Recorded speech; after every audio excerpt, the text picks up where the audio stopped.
Dear Esther, the morning after I was washed ashore, salt in my ears, sand in my mouth, and the waves always at my ankles, I felt as though everything had conspired to this one last shipwreck. I remembered nothing but water, stones in my belly and my shoes, threatening to drag me under to where only the most listless of creatures swim.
At night, you can see the lights sometimes from a passing tanker or trawler.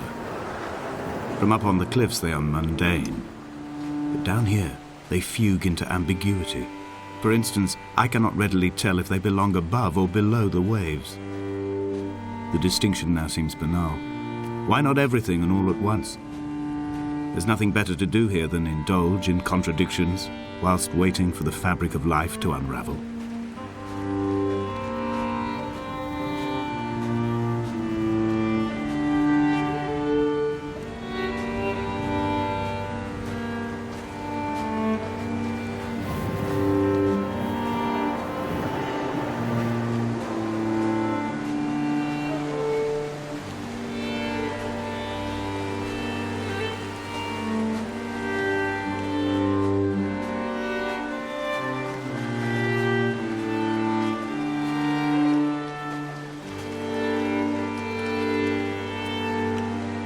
Dear Esther, I found myself to be as featureless as this ocean, as shallow and unoccupied as this bay, a listless wreck without identification. My rocks are these bones, and a careful fence to keep the precipice at bay. Shot through me caves, my forehead a mount. This aerial will transmit into me so. All overexposed, the nervous system, where Donnelly's boots and yours and mine still trample. I will carry a torch for you. I will leave it at the foot of my headstone. You will need it for the tunnels that carry me under.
The mount is clearly the focal point of this landscape. It almost appears so well placed as to be artificial. I find myself easily slipping into the delusional state of ascribing purpose, deliberate motive to everything here. Was this island formed during the moment of impact? When we were torn loose from our moorings and the seatbelts cut motorway lanes into our chests and shoulders, did it first break surface then?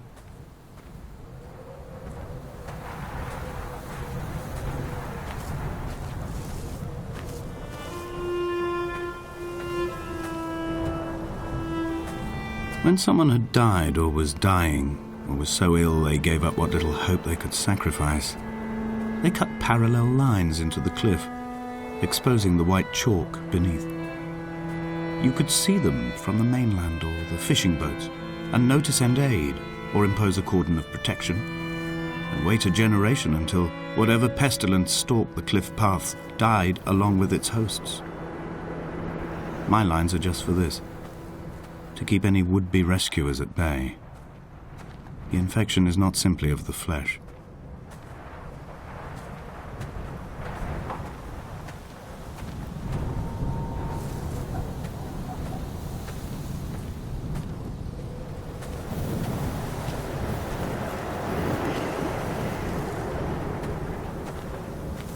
They were God-fearing people, those shepherds. There was no love in the relationship. Donnelly tells me that they had one Bible that was passed around in strict rotation. It was stolen by a visiting monk in 1776, 2 years before the island was abandoned altogether. In the interim, I wonder, did they assign chapter and verse to the stones and grasses, marking the geography with a superimposed significance that they could actually walk the Bible and inhabit its contradictions?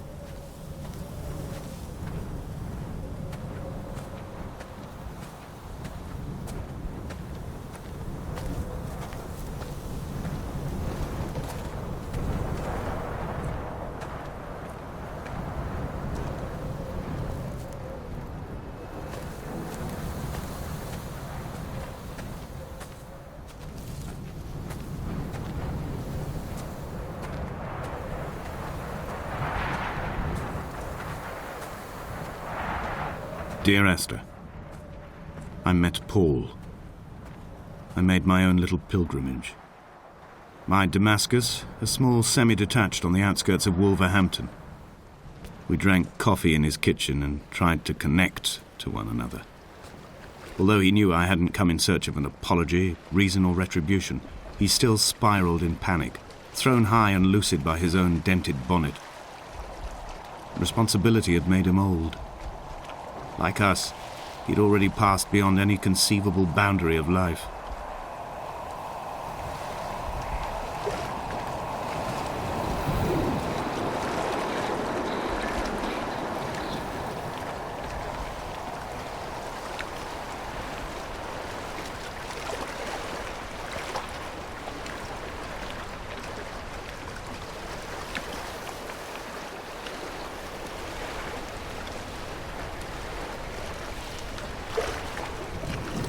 I would leave you presents outside your retreat in this interim space between cliff and beach.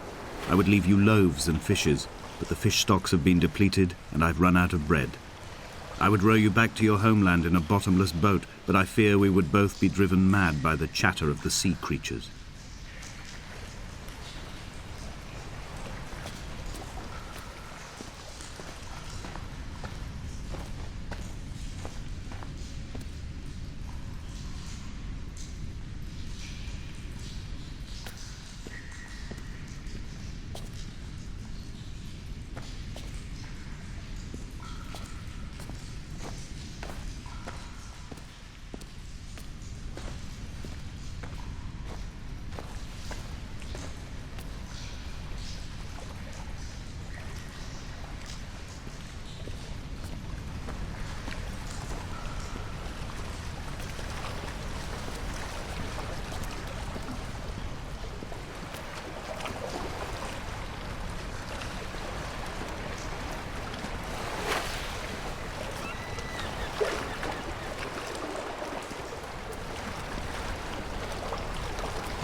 I've become convinced I am not alone here, even though I am equally sure it is simply a delusion brought upon by circumstance. I do not, for instance, remember where I found the candles, or why I took it upon myself to light such a strange pathway. Perhaps it is only for those who are bound to follow.